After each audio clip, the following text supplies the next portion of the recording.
Magandang araw mga kapasada. Magandang araw Pilipinas.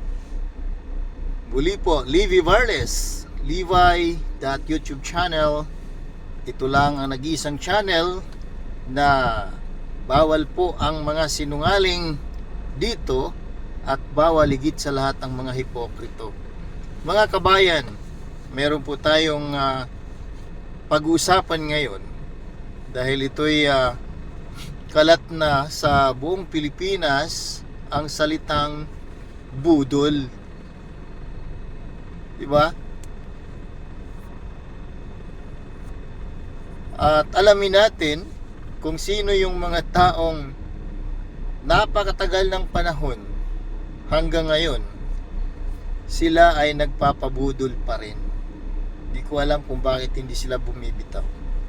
Alam niyo ba kung sino mga kabayan? Mga Marcos loyalist. At tila pinapatunayan talaga nitong mga Marcos na hindi lamang yung unang mga Marcos, kundi sa pangalawang Marcos at meron pa yatang pangatlong Marcos na tila pinatutunayan po ng pamilyang ito na budol pa rin sila hanggang ngayon. Yung mga Marcos loyalist, hindi ko maintindihan kung saan nanggagaling yung kanilang simpateya, yung kanilang mga pagsusuporta sa mga Marcos family. Naalala ko kasi noong 1989, pagdating ko sa Maynila dito, meron akong kasama sa church na lagi kami nag-uusap, medyo may edad na. Inaalok niya ako na magiging member daw at magiging loyalista daw sa mga Marcoses. Nung tinanong ko kung anong paraan, anong gagawin para magiging loyalista tayo, ang sabi niya sa akin, kailangan magpagawa ka ng ID kasi bibigyan ka ng number mo. Sabi ko, ano naman purpose? Bakit tayo magpapamember ng maging loyalista ng Marcos? Sabi niya sa akin, kasi daw mayroong pangako ang Marcos na isang araw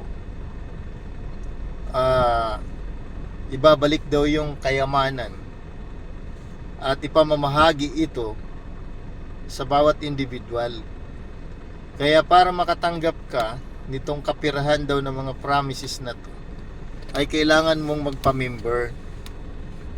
So, hinihingian niya ako ng 100 pesos para daw gagawan ako ng ID. Maraming ID yun mukhang 2, 3 ata na mga ID. So, ibig sabihin, ito ay isang parang scam, no? Napakarami nila. Talagang may mga ID sila. Dahil daw pagka binalik yung kayamanan ng mga Marcos, pag wala kang ID, hindi ka makakakuha nito.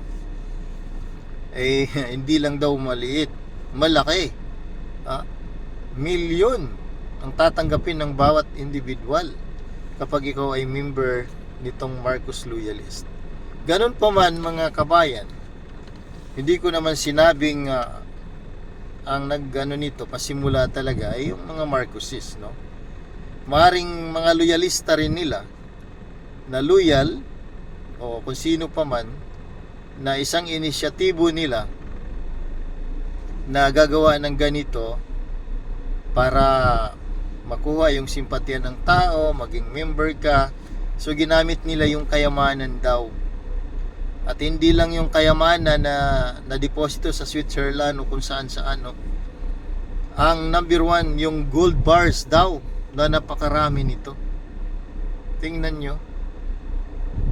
Kung sino pa man yung nito, nagpasimula para lukuhin itong mga taong ito na nagbigay ng 100 at gumawa ng ID,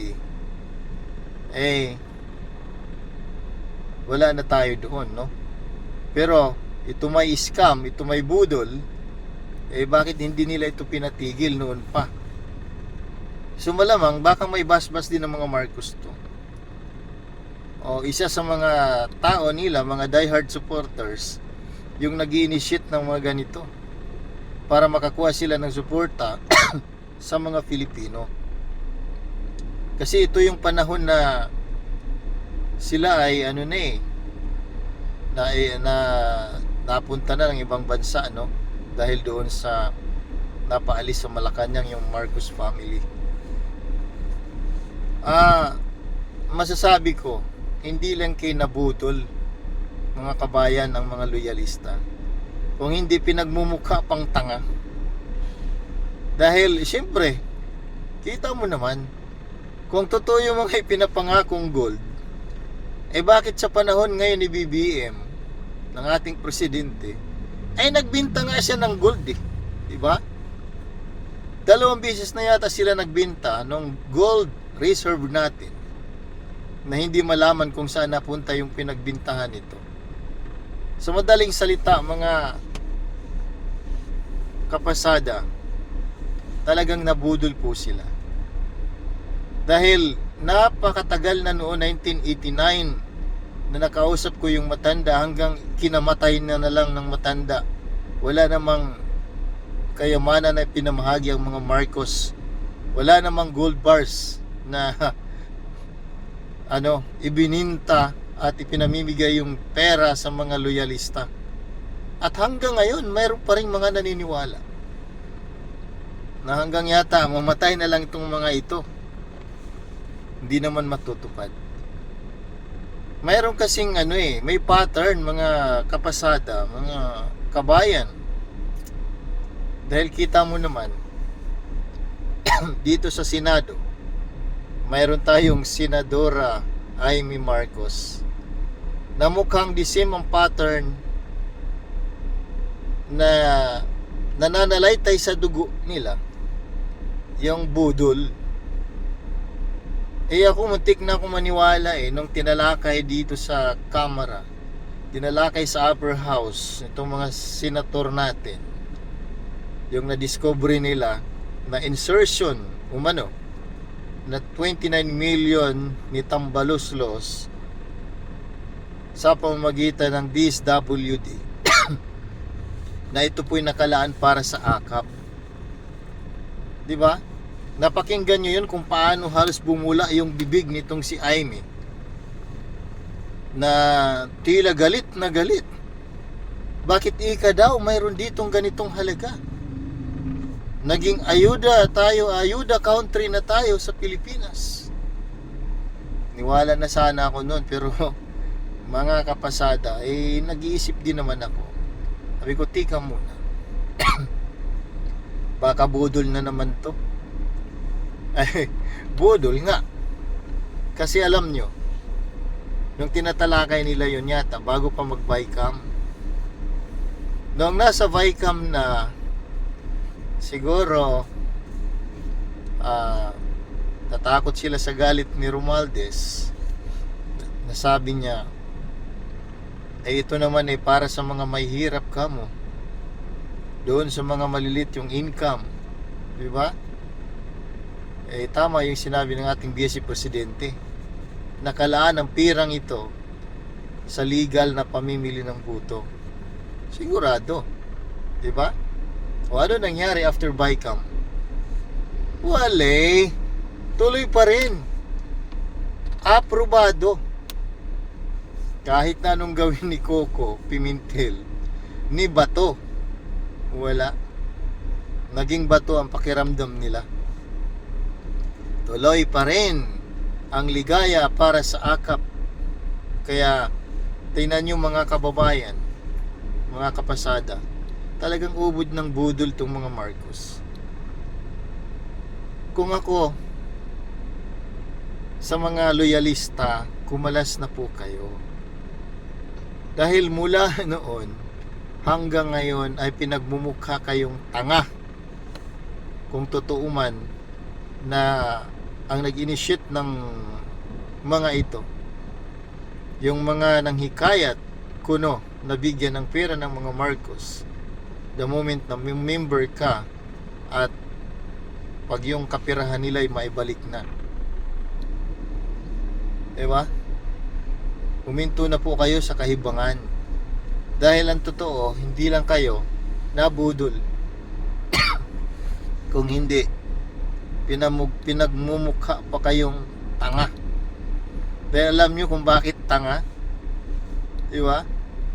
Siguro, sabi nung mga ito, mga, sino ba kayo? Diba?